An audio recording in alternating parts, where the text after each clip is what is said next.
Bowden with Spoken Gospel in Oklahoma City. Ephesians 4:26 is a pretty famous verse.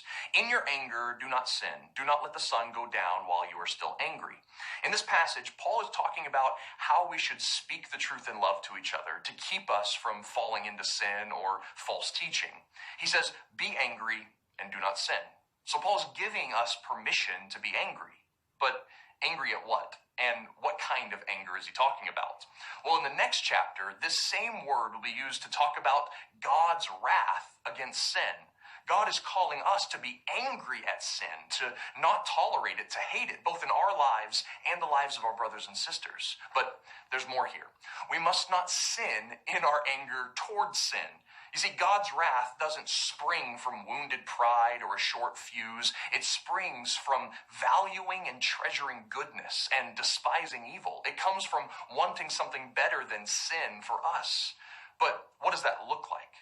Well, obviously, it looks like the cross of Jesus. God was angry towards sin by punishing it on the cross, but he did so in the most loving, sinless way possible, by taking the punishment that we deserved.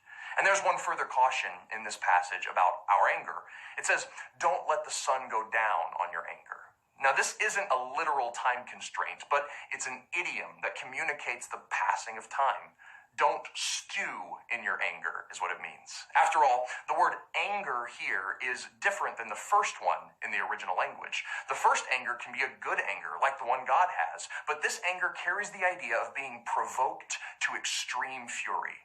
Don't let your hatred of sin turn into a hatred of a person or into a poison that turns you sour, vindictive, or grudge-holding. We must hate sin because Jesus died to save us from it. That cost is too high, but we must hate it in a loving way, like Jesus did on the cross. Otherwise, we will tear each other down in the very act of trying to build each other up.